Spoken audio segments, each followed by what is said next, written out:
Hey, what is going on, guys? XpertFusion here, and today I'm going to be giving you my review for The Walking Dead Season 9, Episode 15, which is titled The Calm Before. This is my first impressions review, like I said. I'm going to be doing more review stuff throughout the week. I'll bring a reaction video tomorrow, but I'm honestly kind of just pissed off, and for a number of reasons, and I'm going to explain that in this video as kind of my first impressions. So first of all, I'll get out of the way.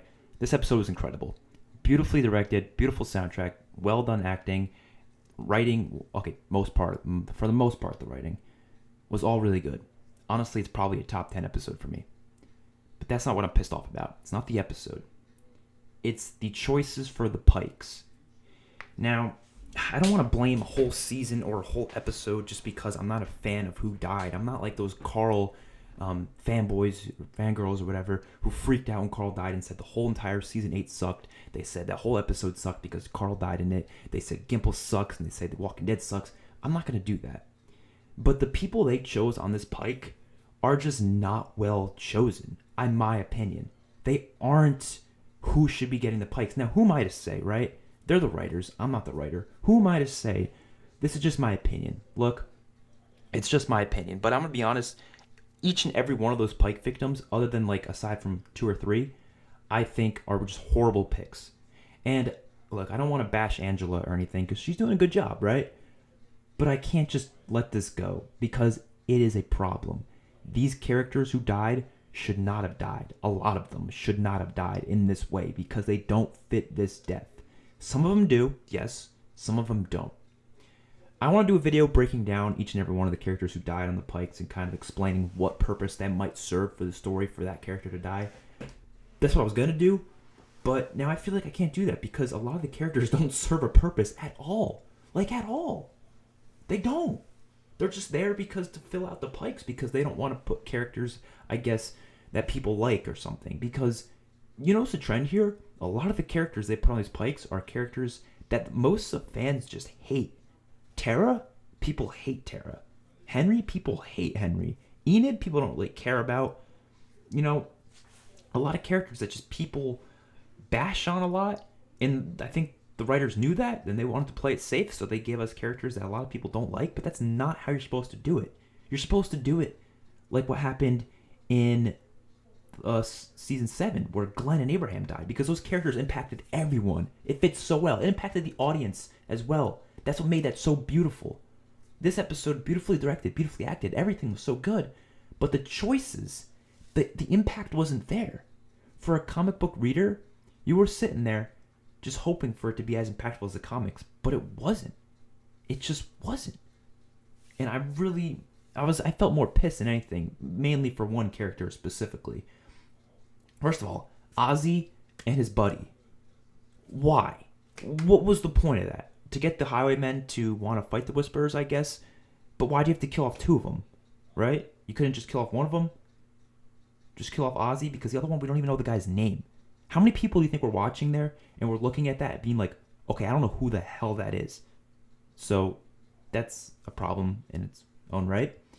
DJ, he fits. He's one of the characters I think fits the Pikes. He's one of those filler characters. You have to have a few of those in there. Frankie, I'm sorry, but we have not seen Frankie at all, other than last episode. So I just don't think that fits. I don't think that affects anyone. She might have had a kid or something back in the community, I think, but we've never seen the kid, so that doesn't really matter. Where the hell was Aaron in this episode? Did he not go to the fair? I just realized that. Where the hell was Aaron? I thought maybe did he stay at Alexandria with Gracie? Maybe. Possibly. That's probably what happened. Kind of just drawing a blank on that whole thing there. But, yeah, Frankie did not fit. I'm sorry. She did not fit. Then, okay, first of all, why was there no Magna or character from Magna's group on there? There should have been. There had to have been. Because now you don't have that impact that'll be felt on that group. That's why they did it in the comics. They had Luke die. I would have been fine with that. As much as I love Luke and I love the character of Luke, I'm actually kind of glad he didn't die. I mean, he could have at least killed Kelly off. Connie's got some cool stuff, so they shouldn't kill her off. Magna and Yamako got a lot more stuff, but Luke or Kelly, you should have killed one of them off at least to give that impact on that group. I think Kelly would have fit that the best, personally. Then you got The two kids, which it's a bit overkill to kill both of them. You could have just killed one of them, like Rodney maybe, and then kept Addie alive. I don't really see the point of killing both of them, especially because Addie, the only person Addie would really affect is Henry, sort of. But you killed off Henry too, so I felt like they didn't think about this good enough. I don't know. I mean, maybe I'm wrong. Maybe I am wrong, but then, of course, we get Tammy Rose, which she's another character that fits. Like I said, DJ and Tammy Rose, I think, are the only two characters that really do fit this death. Enid does not fit. Enid does not fit. I'm sorry, she does not fit this death. We've seen nothing of Enid this season other than her becoming a doctor and having a love interest with Alden. That's it. That's all we got from Enid. I was just reading an article, actually, right after the episode from Kirsten, whatever her name is, Acuera, I think is how you pronounce it, on Twitter. She had an interview with the actress who plays Enid. She said she's actually kind of pissed. So that means she did not choose to leave. She was actually disappointed that they kind of fucked up her backstory. Not fucked up her backstory, but made her so she was only more of a love interest character rather than having actual story to her. So Enid did not fit that. I'm sorry, she did not.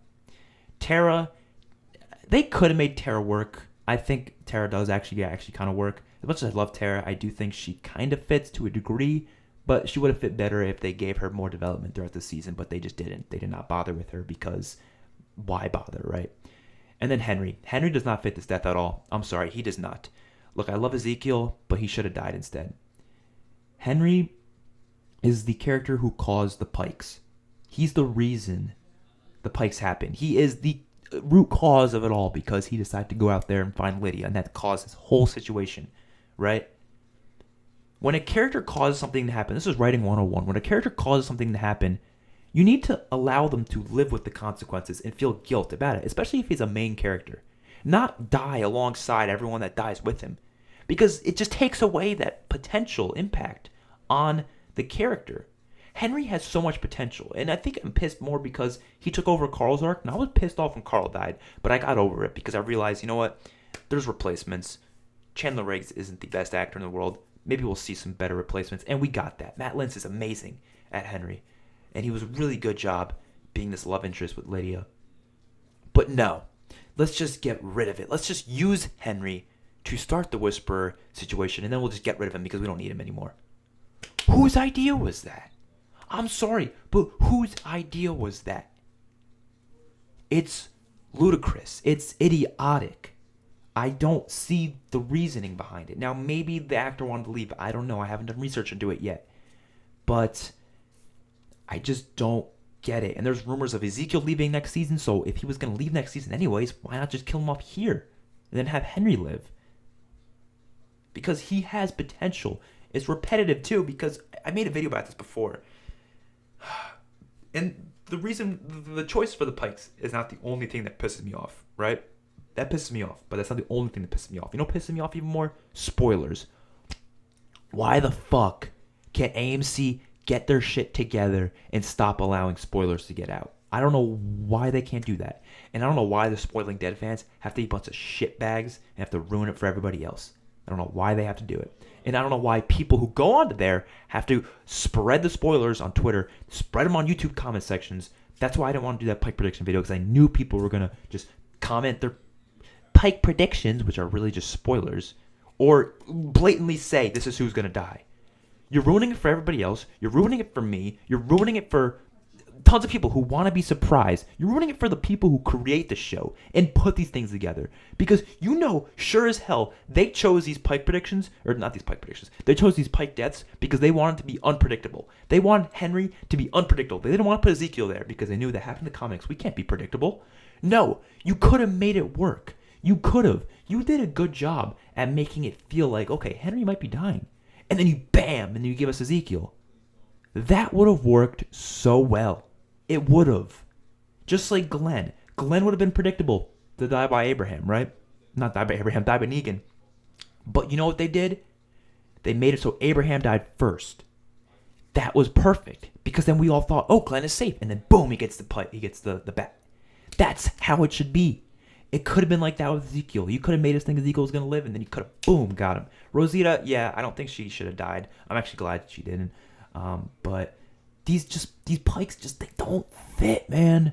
They don't fit. They're not impactful enough, and the ones that are impactful are just not the best choices. I love the episode. I think it was incredible, and I still love this show. I think this season's amazing. Angela Kang, she's doing a good job, but I can't get behind these Pikes. I can't. More videos coming soon. I will be doing a collab video with the Arrow Lord tomorrow, so I'll probably talk about more stuff about this episode, predictions for the future, and all that. Hopefully you guys enjoyed the video. I'll see you guys in the next one. Peace out.